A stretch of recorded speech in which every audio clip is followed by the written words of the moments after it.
Here is exactly what I would do if I wasn't seeing growth in my online coaching business. If you don't know me, by the way, my name is Demi. I am a business mentor for entrepreneurs looking to reach 6 figures, multi-six, and even 7 figures. I've scaled my own 7-figure company online in the past 3 years, and it has been the most incredible journey helping other entrepreneurs with their offer suite development, their sales, and their marketing skills in order to make money online. So if you right now are an online coach and you feel like you are stuck at your current income level and you can't scale beyond it, here's exactly what I would do.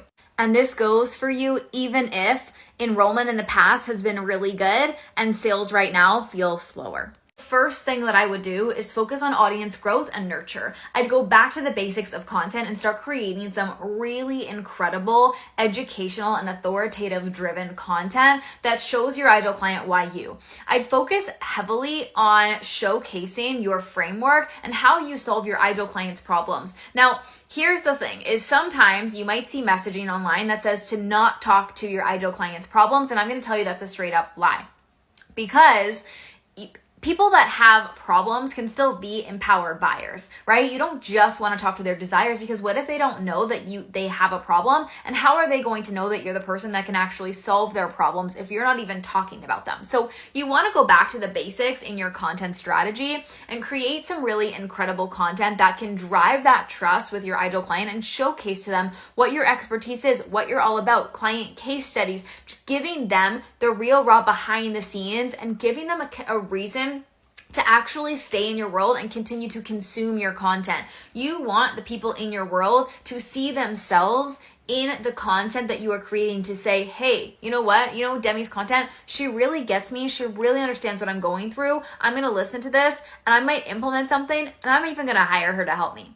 One of the mottos that I go by in content, and it's helped me build my $1 million company, is creating better free content than other people's paid offers. Yes, you heard that right. There's a lot of fluff out there. I can create better free content than some people you will pay for in their content. And that's a really big separation piece for how I've actually been able to scale and build so much audience trust and certainty. The second thing I do, host free events. You are not above hosting free events. I don't care what point you get to in your business. I run a 7-figure company. We do $100,000 to $150,000 every single month, and I still run free events because people need to build trust. Those new people entering your world, you want them to be nurtured, and you want to give people a taste of what you're all about. A lot of people nowadays too, with buyer behavior changing, they want to see and dip their toes in the water of who they're investing in and what it could be like to work with somebody before they actually make that investment.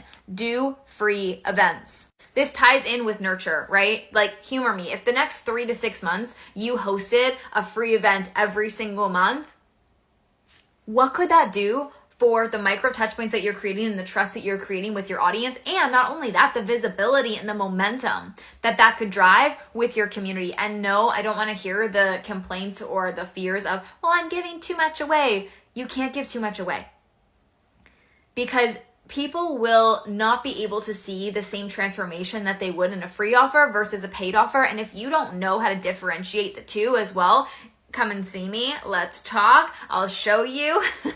I'll show you what can go in free offers and what can go in paid offers, also to help make them convert. The third one, and this is where people let their ego kick them in the butt.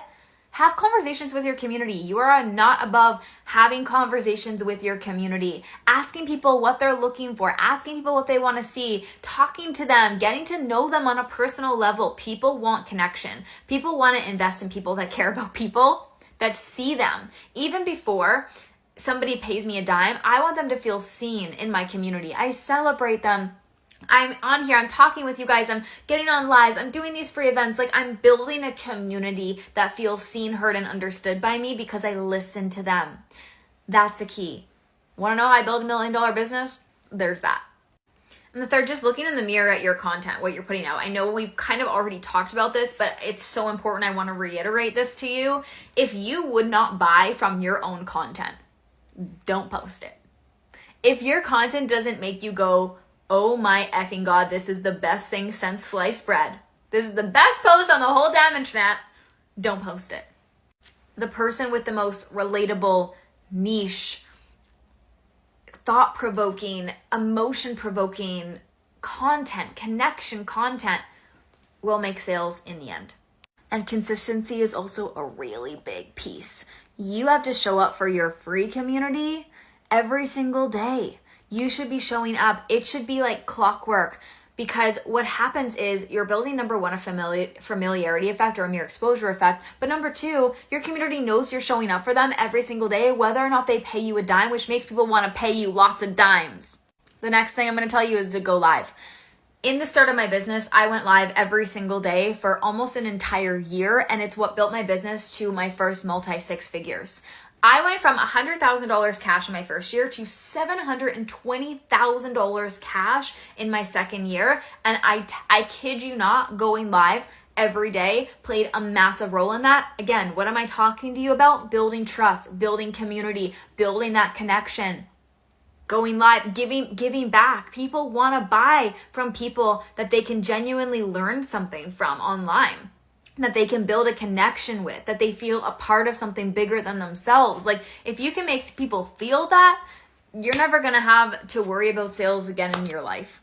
And the last thing that I'll leave you with is do something that freaking activates you. Go and make a move, lead yourself, invest in the mentor, do something that shows your community that you don't just talk the talk, but you walk the walk, and you are completely embodied at what you're preaching to them. I wouldn't be on here preaching to my audience, invest in mentorship, if I wasn't doing the same for myself.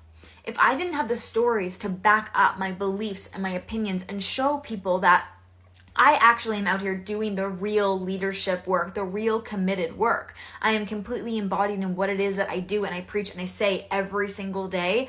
I wouldn't also have the trust that I have and the influence that I have in my community that I do today.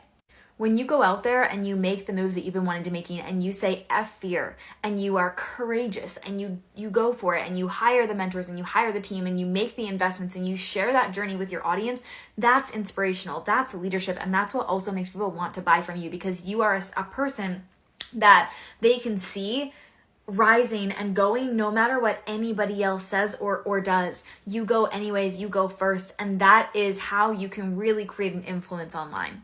Stay in your lane, find what keeps you unique, use it, be yourself, invest in yourself, continuously show up, do the leadership things, and watch as your entire business just starts to explode.